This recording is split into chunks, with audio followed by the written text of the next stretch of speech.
So, the much vaunted and much promised combat trailer dropped today, in a somewhat surreptitious way, in the sense that it was posted on the BioWare Discord with unlisted links. Who knows why that's the case. But in any event, the combat trailer dropped along with a webpage that explains things in great detail.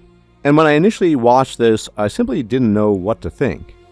This is certainly the newest version of Dragon Age, in the sense that it bears, I would say, a vague resemblance to Inquisition, and an even vaguer resemblance to Dragon Age 2, and absolutely no resemblance, as we could have predicted, of course, to Dragon Age Origins. That doesn't mean that it's bad necessarily, but my initial impression was that it is very button mashy.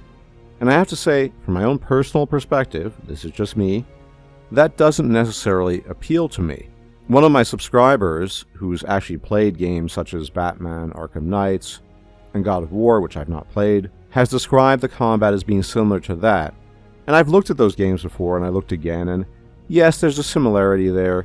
The combat is very flashy, very reflex-oriented, and seems to want to emulate that type of action combat that has become very popular in recent years, most likely with an eye towards capturing that audience who's going to find that type of combat very interesting.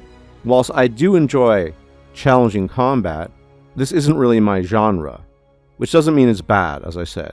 In addition to the combat proper, we also had a look at the character equipment screen, and this is fairly standard fare overall. It still is more or less an RPG in that sense. You can swap in rings and weapons and armor and this sort of thing. Nothing too amazing here, but nothing too bad either. The skill tree, however, reminded me mostly of an action RPG. Of course, not quite as extensive as an action RPG, but far more so than any previous game in the Dragon Age series. Some of the choices seemed impactful, like plus 50% fire damage and this sort of thing, and it definitely looks serviceable. There does seem to be some kind of tactical planning involved, because you're fighting hordes of darkspawn, and they are vulnerable to fire, and so the game seems to encourage you to plan that in advance. But ultimately, I find myself in a somewhat odd position, because I'm not necessarily automatically negative about everything concerning Dragon Age, but this is definitely not my type of combat. The flashiness, the jumping, the flipping, I would prefer something else. However, I am willing to give it a shot. I will be playing this game, and I'll still do my best to play on the hardest difficulty if possible, if my old hands and reflexes can still manage it, of course. They wrote about and talked about the specialties, and I'm curious about that, because one thing I did like about Inquisition was the quest-like nature of the specialties that you sought out. So, you would talk to a specialist, they would talk to you about the nature of your specialty, whether it was mage, warrior, or rogue. There was some fun dialogue there, and then they would tell you to seek out certain components in order to properly become a member of that specialty. And I thought that was a really neat feature. So, I'm hoping in Veilguard, based on what I saw, that you can't just become whatever. You can't just become a champion and a slayer all at once. That there's some sort of quest involved, there's some sort of challenge, and that's just not a given.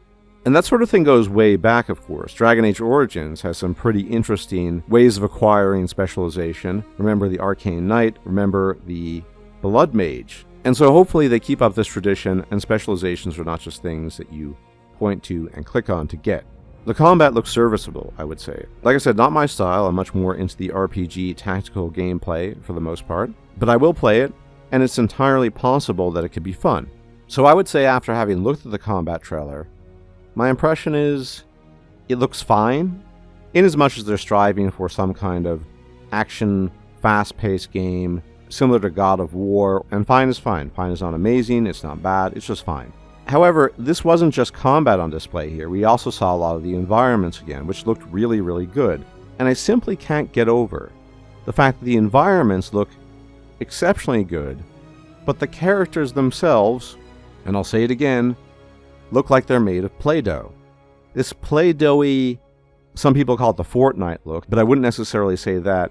It just doesn't fit the environments very well. The environments, as I said, are excellent, but the Play-Doh-y characters look much, much older in the sense that they might have been made in the early 2010s. And I would even argue that the characters in Inquisition looked much less Play-Doh-y than the characters in Veilguard. And for this reason, the art style of the characters strikes me as a regression rather than a progression. And on top of that, we are told that Gilhanane has a pet archdemon, In a semi-similar fashion to Corypheus in Dragon Age Inquisition, let's hope there's an interesting backstory to that, and that Lucanus himself has merged with the demon, which is where his purple wings come from. And so going into this, I wasn't expecting anything in particular. I expected to simply look at what was being presented to me, to absorb it and then think about it, but at the end of the day, the word that I can come up with to describe it all is serviceable. It looks fine, it looks serviceable, and I will do my best to play within the confines of this combat system. But as always, do let me know what you think about the combat trailer.